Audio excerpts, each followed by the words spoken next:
ஒரு அபார்ட்மெண்ட். அதுக்குள்ள தனியா சிக்கிக்கிட்ட ஒரு பையன். வெளியில பார்த்தா முழு சிட்டியும் பைத்தியக்காரனுங்க மாதிரி ஒருத்தர ஒருத்தர் கடிச்சுக்கிட்டு இருக்கானுங்க. மொபைல் நெட்வொர்க் வேலை செய்யல, இன்டர்நெட் இல்ல, ஹெல்ப் கிடையாது. சாப்பாடு முடிஞ்சா அவன் வெளியில தான் வந்தாகணும். ஆனா வெளியில போனா அடுத்த செகண்டே அவனே ஜாம்பியா மாறிடுவான். இந்த சுச்சுவேஷன்ல நீங்க இருந்தா என்ன பண்ணிருப்பீங்க? ஜான் ஹூ ஒரு சாதாரண இளைஞன். வீட்ல உட்காந்து கேம் விளையாடுறது, லேட்டா தூங்குறது, சாப்பிட்டதுக்கு அப்புறம் ஃபோன் யூஸ் பண்றது. இதுதான் அவனோட வாழ்க்கை. ஒரு நாள் காலையில அவன் தூங்கி எந்திரிச்சு மொபைல் பார்க்கறான். ஃப்ரெண்ட்ஸோட மெசேஜ் எல்லாம் ஸ்ட்ரேஞ்சா இருக்கு. வெளியில போயிராத, டிவிய பாரு, ஏதோ தப்பா நடக்குதுன்னு.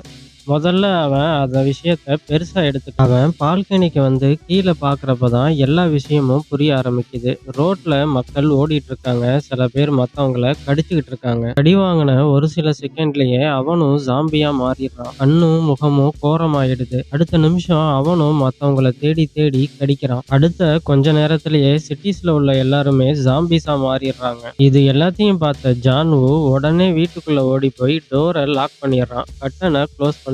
டிவியில பார்க்கும்போது தான் அவனுக்கு புரியுது, நாடு முழுக்க இந்த வைரஸ்னால அட்டாக் ஆகிருக்குன்னு. போலீஸாலையும் எந்த கண்ட்ரோலும் பண்ண முடியல. அவன் பேரண்ட்ஸ் இந்த டைம்ல வெளியில போயிருக்காங்க. அவனுக்கு ஒரு மெசேஜ் மட்டும் வருது, வீட்டுக்குள்ள சேஃபா இருன்னு. அதுக்கப்புறம் அவங்கள்ட்ட இருந்து எந்த தகவலும் இல்ல. அப்படியே நைட் ஆக ஆரம்பிக்குது. அபார்ட்மெண்ட் முழுக்க அப்படியே சைலண்ட் ஆகுது. சம்டைம்ஸ் வெளியில இருந்து பயங்கரமான சத்தம் கேட்கும். அதுவும் ஒருத்தர் கத்துற சத்தம், இல்ல டோரை எல்லாரும் சேர்ந்து தட்டுற சத்தம். அதுக்கப்புறம் மறுபடியும் சைலண்ட் ஆயிரும். இந்த சைலண்ட் தான் ஜான்ஹூக்கு இன்னும் அதிகமான பயத்தை தருது. முன்னாடி எவ்வளவோ பிஸியா இருந்த சிட்டி இன்னைக்கு உயிரே இல்லாத மாதிரி ரொம்ப சைலண்டா இருக்கு. முதல் நாள் சாப்பாட்டுக்கு ஜான்ஹூ எப்படியோ மேனேஜ் பண்ணிடுறான். ஆனா நாள் ஆக வீட்ல இருக்கிற சாப்பாடு குறைய ஆரம்பிக்குது.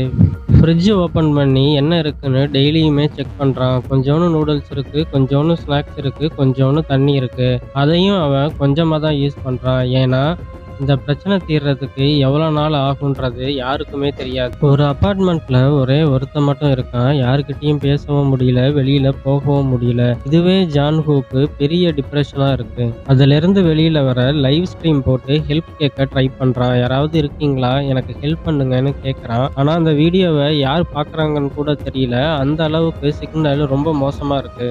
இதனால அவனோட லோன்லினஸ் அதிகமாகிக்கிட்டே போகுது. நாளும் போய்கிட்டே இருக்கு. அவனுக்கு இருந்த கொஞ்சம் நம்பிக்கையும் குறைய ஆரம்பிக்குது. அவனோட பேரண்ட்ஸ் என்ன ஆனாங்கன்னு தெரியல. வெளியில போய் அவங்கள தேடலாம்னாலும் அதுவும் முடியாது. இது எல்லாத்தையும் நினைச்சு அவன் அழ ஆரம்பிக்கிறான். அந்த டைம்ல எதிர்த்தாப்புல இருக்கிற அபார்ட்மெண்ட்ல இருந்து ஒரு லேசர் லைட் சிக்னல் வருது. முதல்ல அதை பார்த்தோன்னே ஷாக் ஆகுறான். அந்த அபார்ட்மெண்ட்ல இன்னொருத்தவங்க உயிரோட இருக்காங்க. அது ஒரு பொண்ணு. அந்த பொண்ணோட பேரு பின்.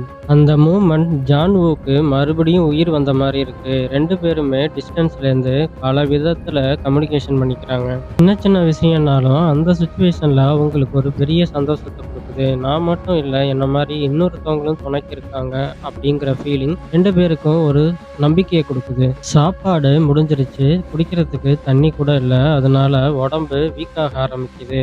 ஆனா பின் அவனை மென்டலா ஸ்ட்ராங்கா இருக்க மோட்டிவேட் பண்றா. ரெண்டு பேரும் சேர்ந்து அங்கிருந்து வெளியில போக பிளான் பண்ண ஆரம்பிக்கிறாங்க. பின் ஜான்ஹூ அபார்ட்மெண்ட்டுக்கு போறதுக்கு ட்ரை பண்றா. அவளை சுத்தி ஏகப்பட்ட ஜாம்பிஸ் அவளை கடிக்க துரத்துது. அதுல இருந்து எப்படியோ தப்பிச்சு ஜான்ஹூ அபார்ட்மெண்ட்டுக்குள்ள நுழைஞ்சிடறான். ரெண்டு பேரையும் ஜாம்பிஸ் கொத்து கொத்தா துரத்துது. அப்போ சடனா ஒரு வயசானவன் வந்து ரெண்டு பேருக்கும் ஹெல்ப் பண்றான். ரெண்டு பேருமே அவனை நம்புறாங்க, தப்பிச்சிட்டோன்னு நினைக்கிறாங்க. அதுக்கப்புறம் தான் தெரிய வருது, அவன் ஜாம்பியான தன்னோட பொண்டாட்டிக்கு ரெண்டு பேரையுமே சாப்பாடு ஆக்கலான்னு பிளான் பண்ணியிருக்கான்னு. ரெண்டு பேரும் அதுல இருந்து கஷ்டப்பட்டு தப்பிச்சிடுறாங்க. இப்போ அபார்ட்மெண்ட் முழுக்க ஜாம்பிஸோட எண்ணிக்கை அதிகமாயிடுச்சு. இனிமேல் அங்க இருந்தா சேஃப் இல்லைன்னு ரெண்டு பேரும் அடிச்சு புடிச்சு டெரஸை நோக்கி ஓடுறாங்க. டெரஸ்லயும் ஜாம்பிஸ் வெறி கொண்டு துரத்திட்டு வருது. அப்போ அங்க ஹெலிகாப்டர்ல வர ரெஸ்கியூ டீம் இவங்கள பார்த்தோன்னே ஜாம்பிஸ் எல்லாத்தையும் ஷூட் பண்ணி ரெண்டு பேரையும் உயிரோட காப்பாத்துறாங்க. இந்த மூவி சொல்ல வர மெசேஜ் என்னன்னா, கடைசி வரையும் போராடினா அங்க ஒரு வழி கிடைக்கும். இந்த இன்ட்ரெஸ்டிங்கான மூவியை யாரெல்லாம் பார்த்துருக்கீங்க அப்படிங்கிறத கமெண்ட்ல சொல்லுங்க. அடுத்து ஒரு இன்ட்ரெஸ்டிங்கான வீடியோல மீட் பண்ணுவோம். அது வரைக்கும் பாய்.